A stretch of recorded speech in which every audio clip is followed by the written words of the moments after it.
Taos from Baltimore, and wearing my brigade hat, my football shirt. Everybody's ready for Owings Mills and all things Joe Flacco and Lamar Jackson. But, of course, it's always baseball season here.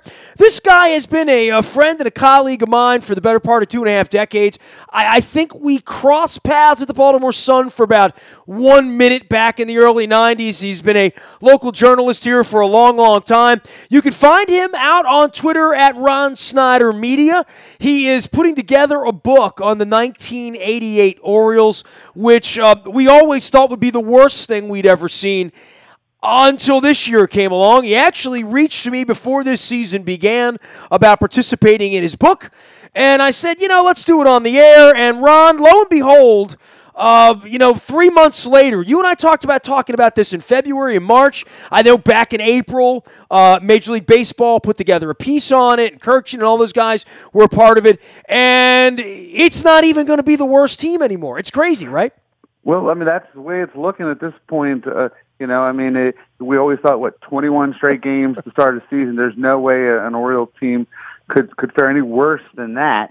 And lo and behold, this year's team is on pace to fare worse than that team. I'd say hold my beer, but in my case, it's Royal Farms coffee. But I'd say, hold my coffee here, hold my decaf. We could talk about this year and Machado and where it is and sort of whatever parallels to the Eddie Murray era and whatever parallels to Earl Weaver being gone and Buck Showalter about to be gone and where the ownership is and all of that.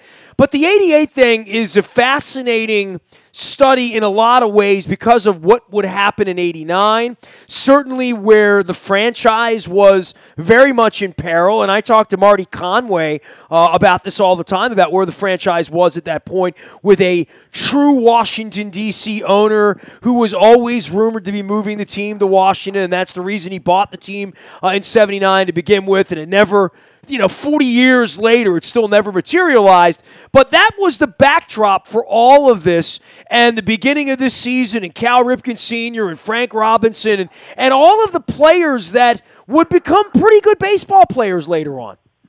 Yeah, and that was the thing. If you look at the two seasons, I look at 30 years apart, the 88 team was only 5 years removed from a World Series. So that was kind of unbelievable how fast that franchise fell off a cliff. And this team is only 2 years removed from the playoffs and 4 years removed from, I would say a Manny Machado knee injury and a Chris Davis suspension away from a World Series appearance. It's just amazing how fast futures can fall in this business. Well, I look back on that team, and I know, you reached to me to interview me in regard to the team, and, I start to look through the statistics and the people who played on the team, right? And, whether it was Eddie Murray and the, addition by subtraction of him being gone, which is kind of hard to believe because he had 284 that year. He had 28 home runs and 84 RBIs in an era where 28 home runs are still 28 home runs. But Mickey Tettleton was coming on at that point. Cal Ripken was really kind of sort of in the prime of his career and would sort of reiterate that in the coming seasons from 89 through 92 where he really was in his prime. And then there were guys like Pete Stanisic and Ken Gerhardt and these guys that even Brady Anderson, Craig Worthington, who were these... Freddie Lynn was still on that team. Fred Lynn was on the team. But the young guys that were sort of coming on that you expected to be something, like Rick Shue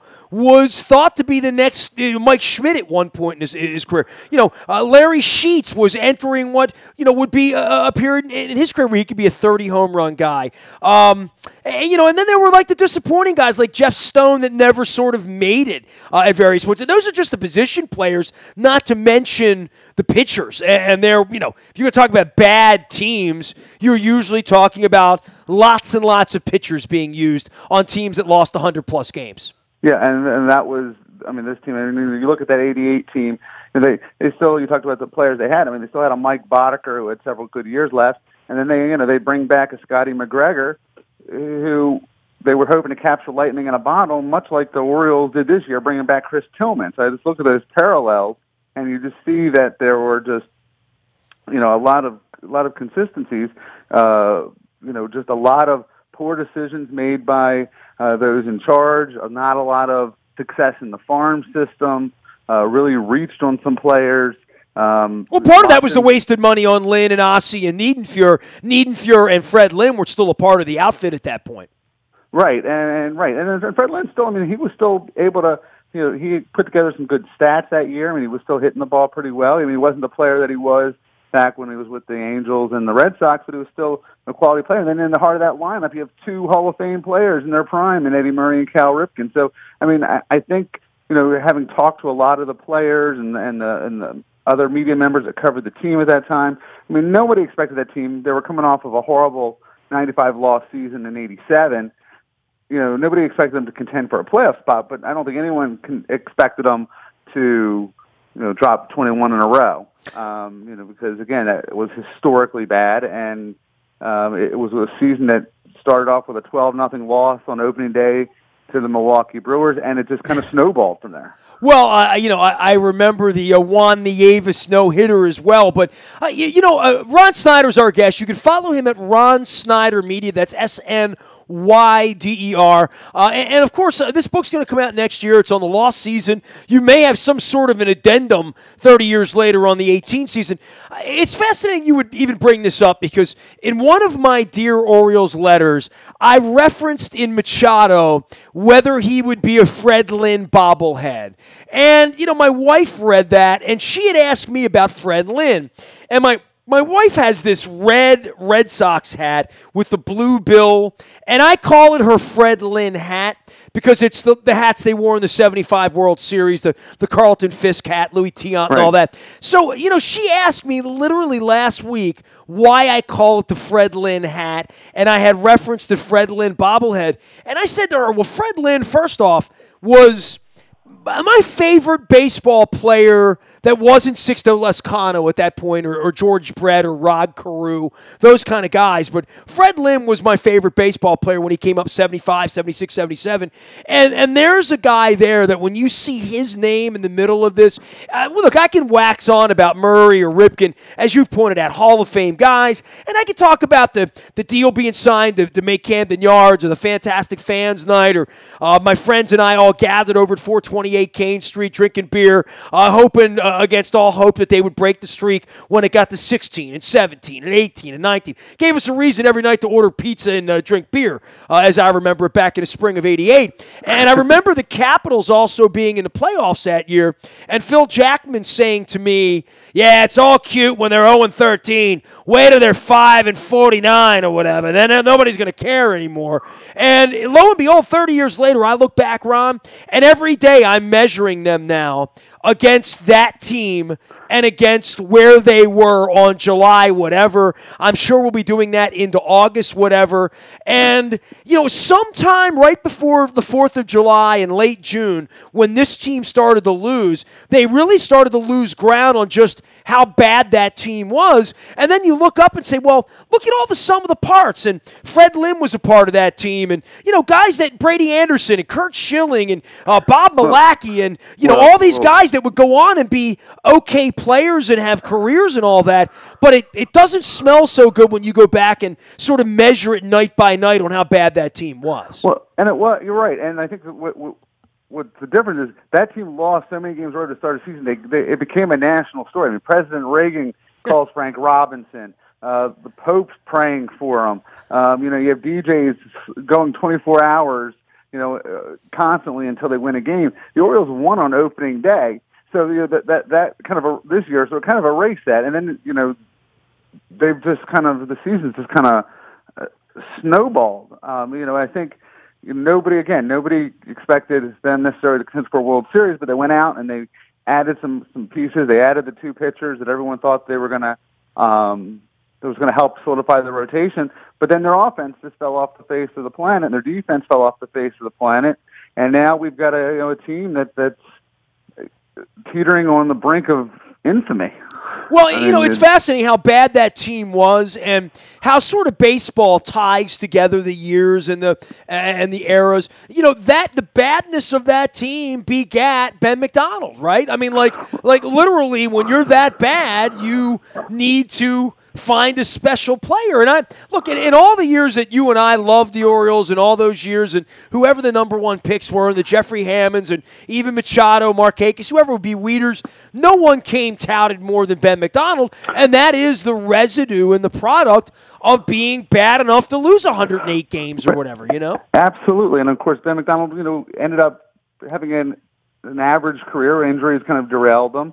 He was one of the most touted pitchers to come out. It was the number one pick in the 89 draft and came up right during that why not season. And you look at what we're hoping for right now is that the Orioles make moves that lay the foundation for next year. I mean, you look at, Fred Lynn was traded to the Tigers, and that brought Chris Hoyles. Boddicker was traded to the Red Sox, and that brought Brady Anderson and Kurt Schilling.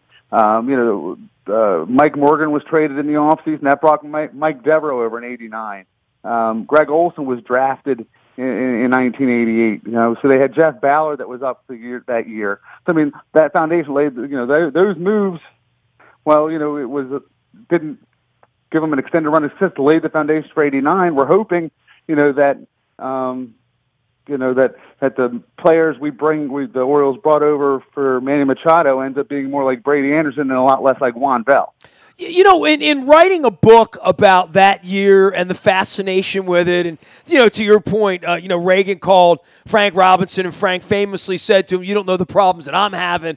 The sort of the passing of the guard from the Ripken family to Frank and what that represented for '89 and for so many of those players, piecing that together is always a labor of love, man. And I know for you, it's much like me. I remember those losses in '88. I remember it vividly. This year is different than that because it's not that 0-21 thing. It's not fantastic fans. And there's really not a whole lot lovable about this whole era, Like, this breaking up of the band does not bring with it any sort of hope that maybe Ben McDonald represented, or the ribbon cutting that on Fantastic Fans Night that we were going to get Camden Yards, that there was some hope even amidst all of those losses. I don't smell that around here right now, Ron. That's for sure. And I think it was a different era, too. You got to remember, I mean, it was really, I would say it was the dark ages of Baltimore sports. You have the Colts left town. You're still wondering if, as Edward Bennett Williams, until they sign that paper, is he going to move the team to Washington? Is this going to be a town that once had Johnny Unitas and Brooks Robinson and winning championships going to be a no-sport town?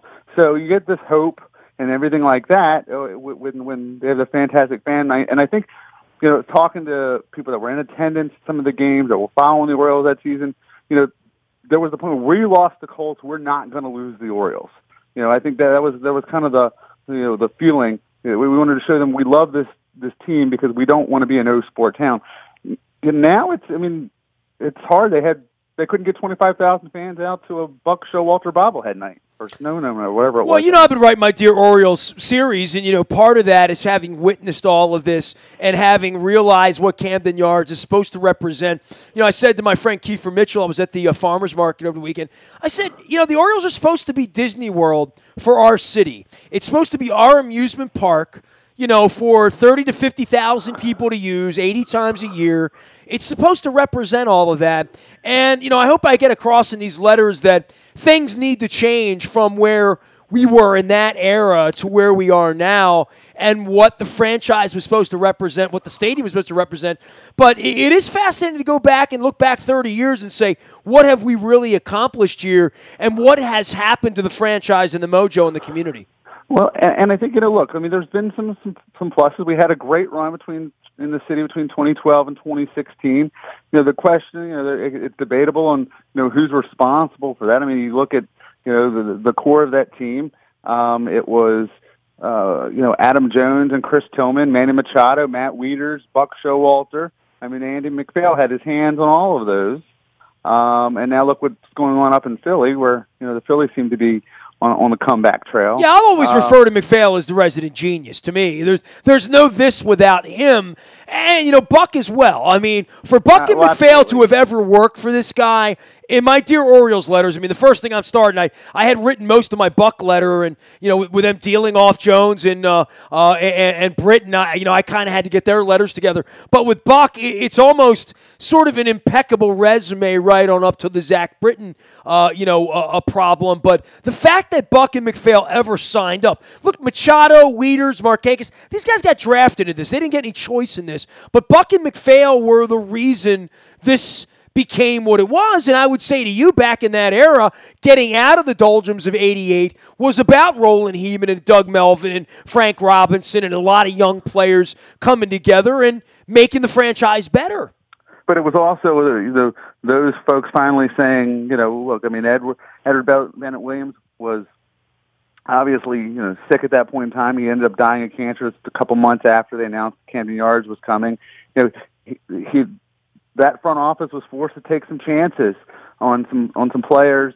I think what was it? Hank Peters was the general manager before Heeman, and when they say, "I'm relieved to be relieved," he famously said, if I remember correctly. Yeah, I remember that one. I was working at the paper when that one came out. So that was kind of, you see some different parallels as well there. They were taking some chances on some players here that didn't pan out. A lot of people said, why didn't you lock up Manny Machado after the 2014 season? Well, this is a player that's coming off two blown knees back-to-back years. They sign him for $100 million and he blows his knee out again. What is everyone going to say? So, I mean, you kind of knew that they weren't going to sign him after that, right? And then they let, I think people said, well, they let Andrew Miller, they let Nelson Cruz, and they let Markakis go, which was fine, but the question was, who were they? They didn't replace him with anybody, right? I mean, there's an argument that can be made that have the Orioles made a great move since the end of the 2014 season. That's kind of where we're at this point in time. I mean, hopefully they see the writing on the wall and they start building towards the future. They start finally getting involved in international scouting and development like so many other teams have. They seem to hint at that, and we'll see what happens. He is Ron Snyder. You can find him out on Twitter at Ron Snyder Media. The book is called Lost Season. Is that correct?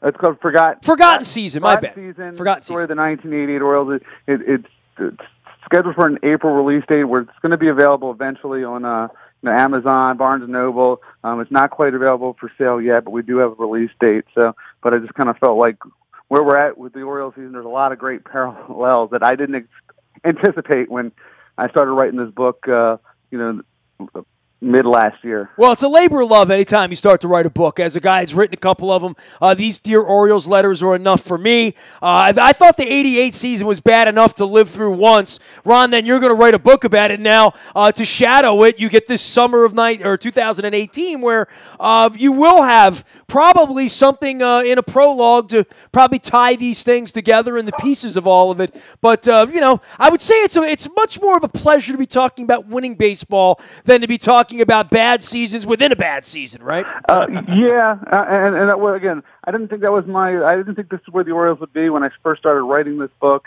You talk about what this season was like. Surprisingly, a lot of players on that team were willing to talk about that season. Which just 30 years later, I guess, time heals all wounds. And there was this concern about, like, oh my gosh, we're never going to win a game. We're never going to win a game. The pressure starts building. I mean, they had more media following them. This is before social media than the World Series team. Well, they were the lead story every morning on the national news as to whether they won or lost, and every night they lost for a month. Yeah, and then I talked to Dave Schmidt, who was the pitcher who recorded the final out when they beat the White Sox that night. It was a 9-0 on a Friday night. It was Mark Williamson over Jack McDowell. I can't remember where I put my keys, but I can always remember. I think we went on a beer run up to Greektown after that victory, as I remembered on a Friday night. Yes. And they said, Schmidt and Cal, who I talked to, and Fred Lynn, they all said, okay, so great, we won a game. Now we're 1-21, and we've got 140 games to go when the season's over before May 1st. It makes for a long trudge. I mean, we're in July in the middle of this one, and other than watching some kids play, it's It's tough business, especially once football gets going. Hockey will be going soon.